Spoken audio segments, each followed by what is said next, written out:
everyone, and welcome back to Mr. English Mastery, the place where learning English is easy, friendly, and fun. I'm Sarah. And I'm Mark.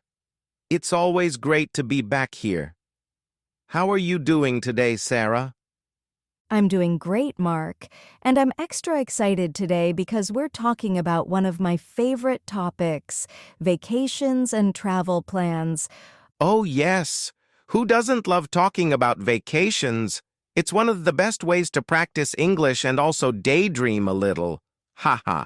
Ha ha ha, that's true. Before we dive in, everyone listening, make sure to hit that subscribe button and the bell icon so you never miss an episode. Right. We've got so many fun and useful English conversations coming up, from travel to food, work, hobbies, and more. All right then, let's get started. Today's episode is all about how to talk about vacations and travel plans in English. So, Sarah, what's your favorite vacation memory? That's a hard one. But I think my favorite trip was to Italy.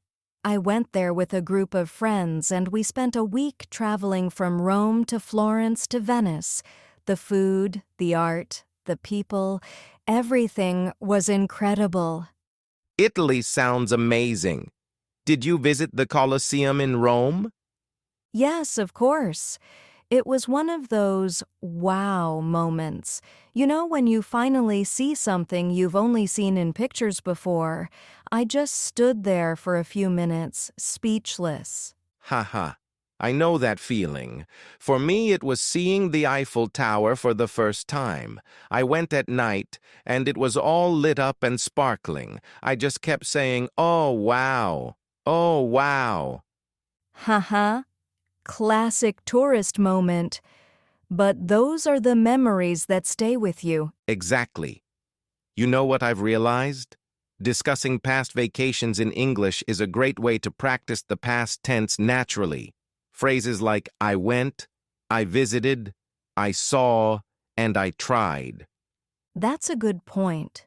For example, I visited the beach. I tried local food. I met new people. Yes.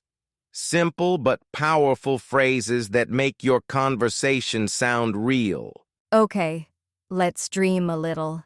If you could go anywhere in the world right now, where would you go? Tough one. I think I'd go to Japan. I've always wanted to experience the cherry blossom season in Kyoto. All those pink trees, the peaceful temples, and, of course, sushi. Haha. You and your sushi obsession. Guilty. What about you, Sarah? Where would you go? I think I'd love to go to New Zealand. I've seen so many pictures. The mountains, the lakes, the green valleys. It looks like something out of a fantasy movie. Oh, yes, it's beautiful. And it's also a great place to learn travel vocabulary in English.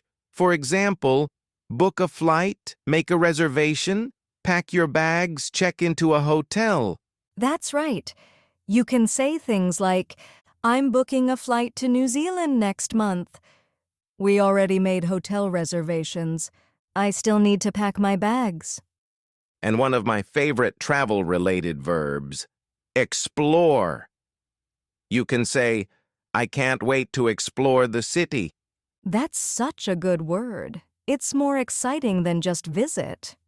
True. Explore sounds adventurous, like a traveler, not just a tourist. Ha ha ha. Now let's talk about those moments that don't always go as planned. The funny ones. Oh, I've got plenty of those. Ha ha ha. Once I was at the airport, and I realized I had packed my passport in my checked luggage. Haha, no way. Yes. So there I was, explaining to security that my passport was somewhere under a pile of socks in my suitcase. Luckily, they found it. That's hilarious. I once booked a hotel online because the pictures looked so beautiful, a pool, palm trees, everything. But when I arrived, it was a completely different place. No pool, no palm trees, just one sad-looking cactus. Haha. Haha. Oh no. That's why reading reviews is so important. Lesson learned. Always check the reviews before booking. And don't forget, these kinds of stories make great small talk in English. You can say things like, once I got lost in, or I had a funny experience when. Yes, these kinds of personal stories make conversations interesting and human. So, Sarah, are you more of a beach person or a mountain person? Hmm, beach for sure. I love the sound of the waves, the salty air, and the sunsets. Same here, but I also love mountains. The peace, the fresh air, the hiking trails. It feels like you're escaping the world for a bit. That's true. It depends on your mood, I suppose. Sometimes you want to relax, sometimes you want to explore. Exactly. And this is another great example of using comparative adjectives in English. The beach is more relaxing than the city. The mountains are quieter than the beach. Great point. You can practice both grammar and vocabulary while talking about vacations. When you travel, do you like to plan everything in advance or just go with the flow? I like to plan the basics, hotel, transportation, but I leave some space for surprises. That's smart. You never know what adventure might come your way. True. And learning a few local phrases before traveling really helps. For example, thank you, how much is this? Or, can you help me? Yes. Even if you're learning English, you can use it as a bridge language when traveling abroad. Most people understand basic English. Exactly. English is the language of travel. What's your idea of a perfect vacation day? Easy. Wake up late, have breakfast with a view, explore a local market, and then spend the afternoon at the beach. Haha, that sounds perfect. Mine would be similar, except I'd probably sneak in a nap. Haha, you and your naps. Hey, vacations are for rest too. True, but you know what? Vacations are not just about places. They're about memories. Well said. Whether it's a funny story, a delicious meal, or a quiet sunset, every trip gives you something to keep. Before we wrap up, let's quickly share some travel phrases our listeners can practice. Sure, here are some must-know ones. I'd like to book a flight to. How much is a ticket to? Where is the nearest hotel?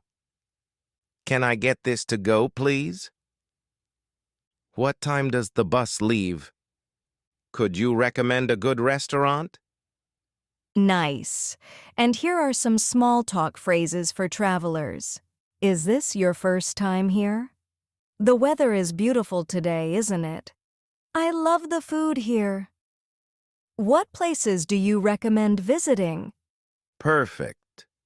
These are exactly the kinds of sentences that make your English more confident and friendly. So what did we learn today? We learned how to talk about past vacations, future travel plans, favorite destinations, and even some funny moments.